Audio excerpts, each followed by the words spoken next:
kita lihat burung-burungnya di kandang burung aviari ini ya teman-teman ya. Buat teman-teman yang ingin bergabung dan belajar tentang kandang burung aviari, jangan lupa ya dibantu di like, share, komen, dan di subscribe ya untuk akun Aviari AG.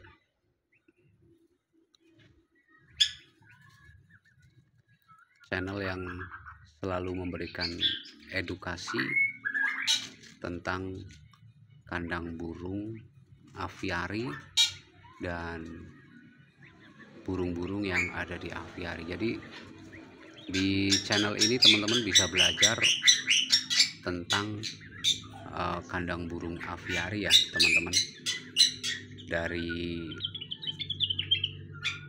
cara membuat aviari yang aman dan juga nyaman, terus pohon apa yang cocok untuk kandang aviari dan pohon apa yang tidak cocok untuk kandang burung aviari, dan makanan apa yang bagus untuk burung di kandang aviari, untuk makanan fur atau makanan pokoknya ya. Jadi nanti kita kupas tuntas semuanya di sini.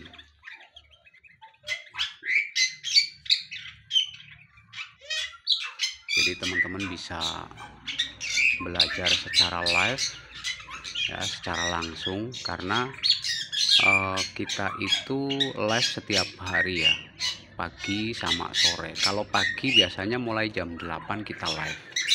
Nah kalau sore itu biasanya jam 4 kita mulai live. Jadi pagi jam 8, sore mulai jam 4. Nah kita udah mulai live gitu ya.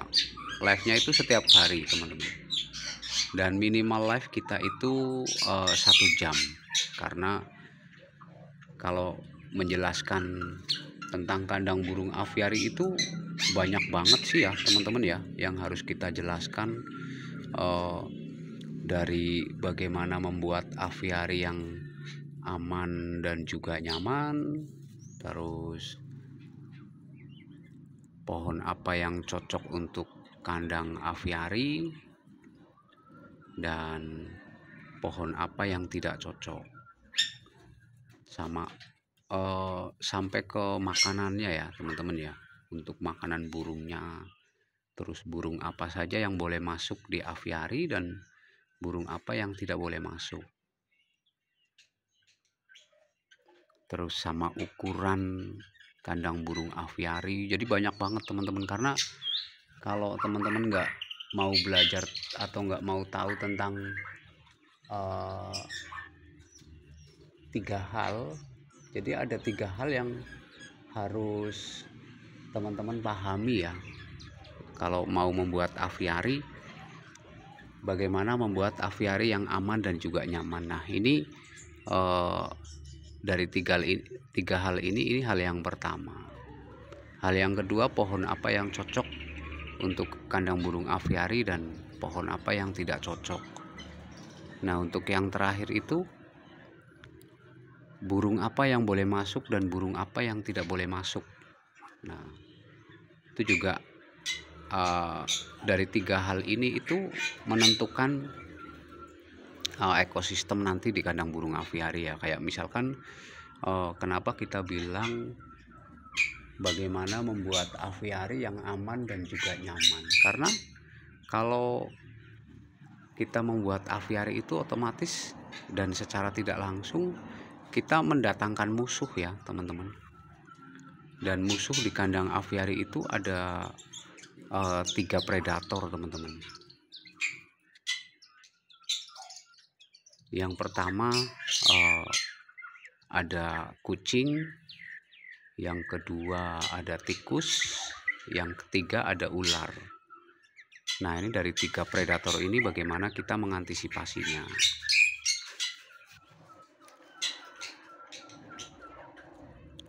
Kalau kucing mungkin gampang ya, karena kucing itu eh,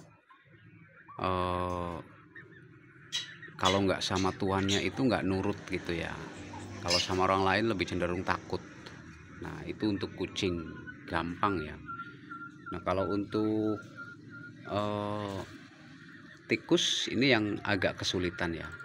Banyak banget teman-teman yang punya aviari itu dibikin stres, dibikin pusing oleh eh, hama tikus ini ya. Nah, kalau di aviari kita itu untuk mengatasi tikusnya sendiri itu, yang pertama yang jelas dicek tingkat kerapatan dari kandang aviari. Yang kedua, kandang aviari itu kalau malam hari sebaiknya dalam posisi terang gitu ya. Jadi harus dikasih lampu.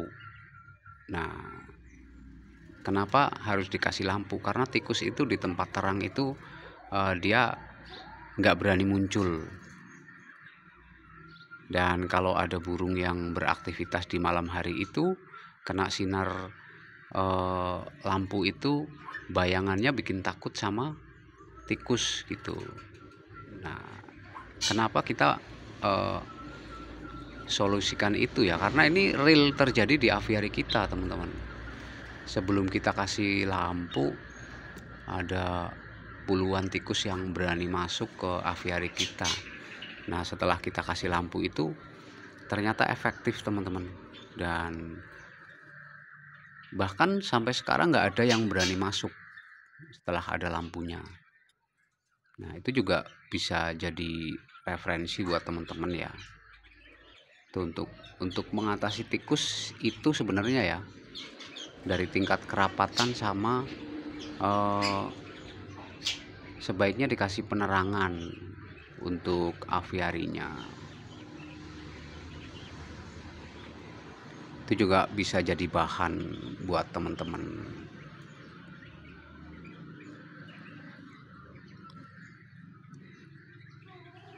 Nah, untuk ular sendiri sih nggak setiap hari ya teman-teman, karena kalau ular kan konon katanya itu makannya 3 bulan sekali. Jadi nggak setiap hari itu ular itu datang gitu ya. Yang setiap hari justru tikus.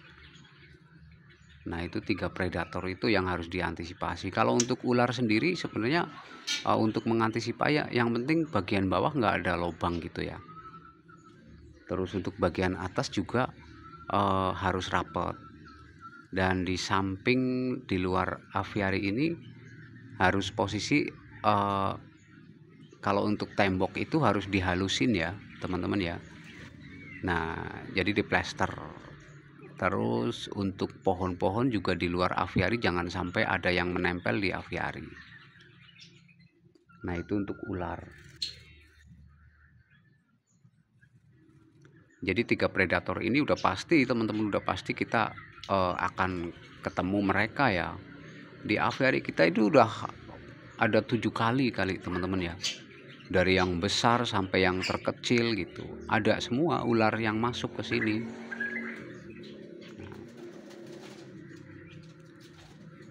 Cuma ya nggak setiap hari kalau ular gitu. Yang setiap hari yang harus dipikirin itu tikus. Nah, kita ke pohon ya teman-teman. Pohon apa yang cocok untuk aviari dan pohon apa yang tidak cocok. Kalau menurut kita pohon yang cocok itu pohon yang berdaun lebar dan beranting banyak. Seperti halnya contoh di sini ada pohon mangga, ini sangat cocok karena rantingnya banyak dan daunnya lebar. Nah, kenapa kita pilih daun yang lebar? Otomatis kalau daunnya lebar itu bisa buat burung-burungnya itu untuk berteduh baik siang, baik malam, baik hujan, baik panas. Nah, untuk pohon mangga juga tingkat kerimbunannya bagus nih teman-teman. Terus pohon-pohon yang berbuah teman-teman. Jadi pohon yang berbuah, yang buahnya itu cocok untuk burung-burungnya nanti gitu ya. Kayak di depan sini nih, yang deket aja nih. Nah, ini ada pohon kemuning ya teman-teman. Ini pohon kemuning sangat sangat digemari sama burung-burung teman-teman, karena buahnya itu enak. Terus ini ada pohon sawo juga, terus ada pohon pisang seperti ini. Nah, jadi harus ada pohon buah-buahnya. Kalau itu justru malah ada pepaya gitu ya, kalau ada pohon pepaya gitu ya. Nah, pohon pepaya juga sangat cocok nih, biar kita nggak beli buah-buahannya nanti. Kalau teman-teman ditanami pohon buah-buahan kan kita udah nggak usah beli buah-buahan di luar sana. Tujuannya itu ya teman-teman ya.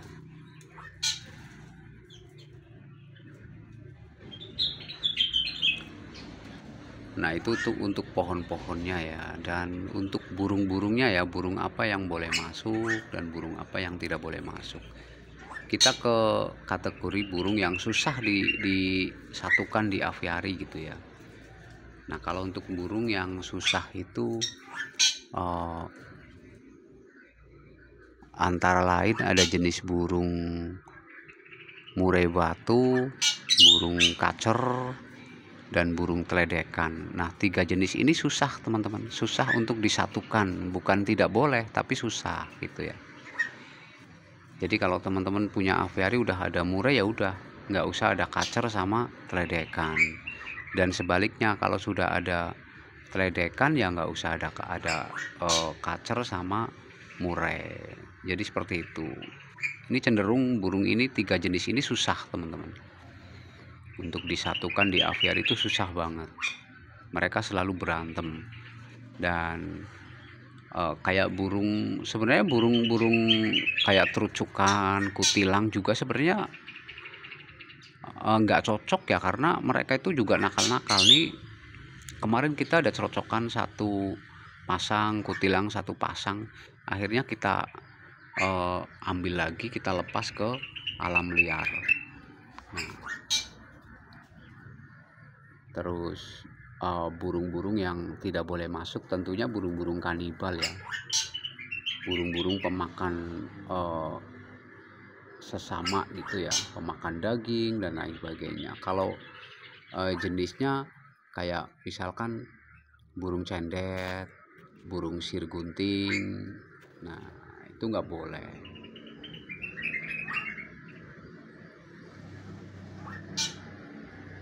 Nah, itu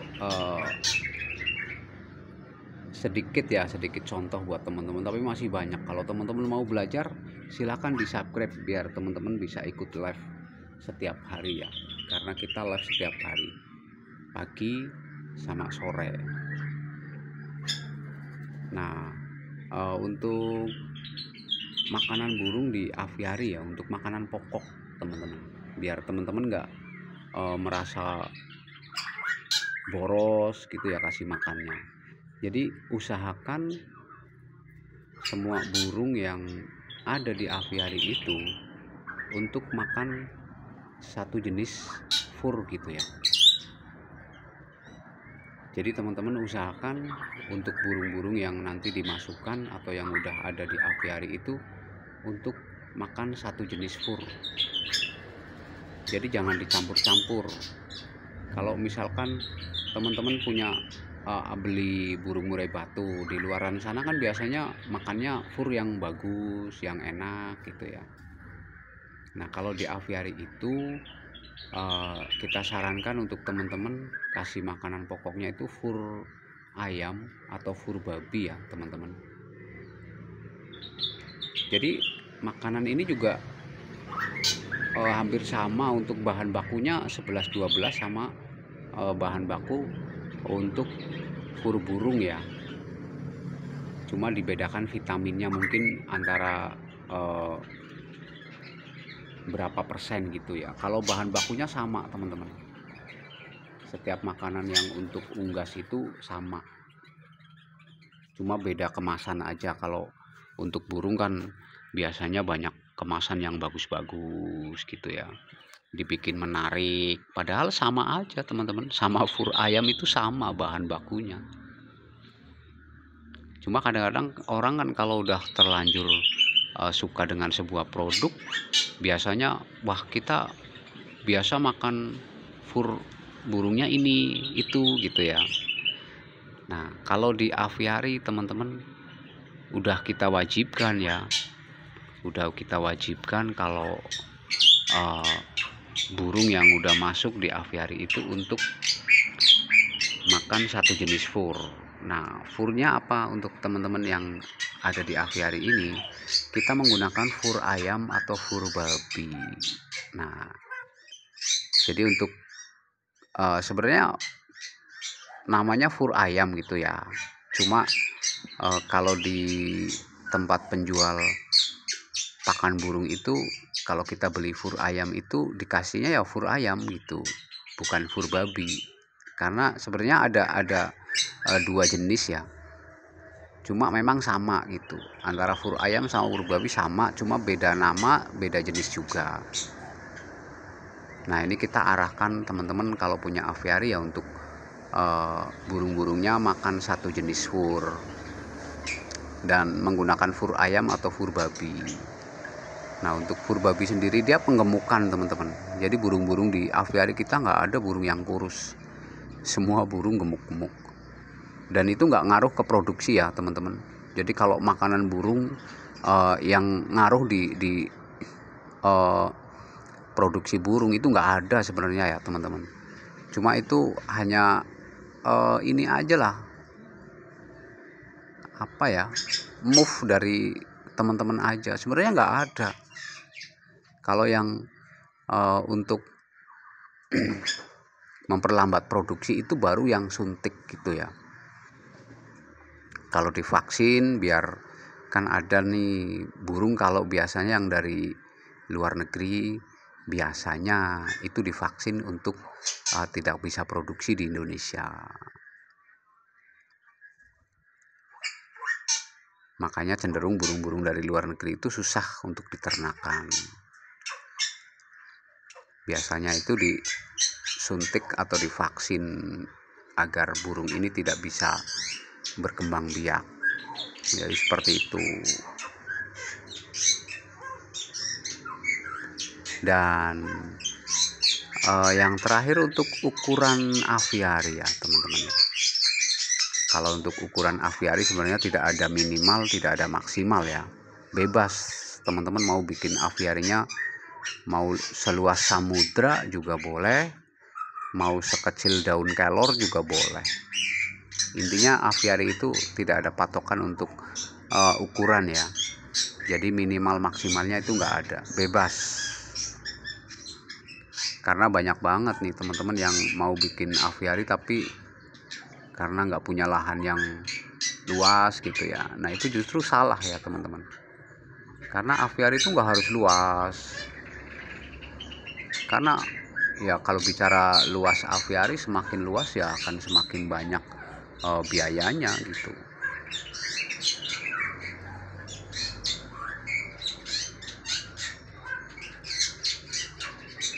Biasanya kalau yang punya aviari itu kan dia agak ketakutan dengan yang namanya semut gitu ya. Padahal semut kalau di aviari itu bagus teman-teman, bisa buat makan burung. Kalau ada burung kacer, makan burung kacer, burung murai gitu.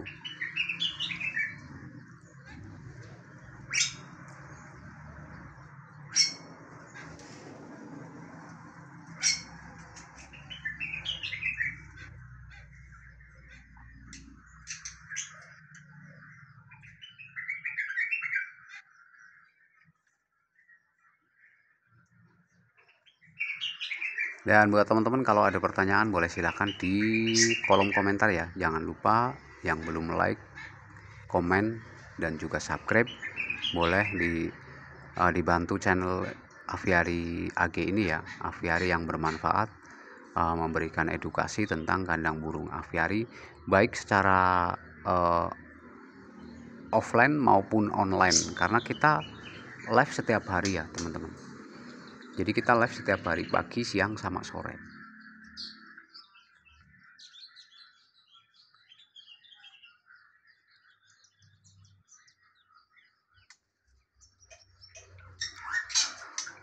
Dan sementara seperti itu ya video-video kita, dan jangan lupa teman-teman di like, komen, dan juga di share ya untuk videonya biar semakin bermanfaat.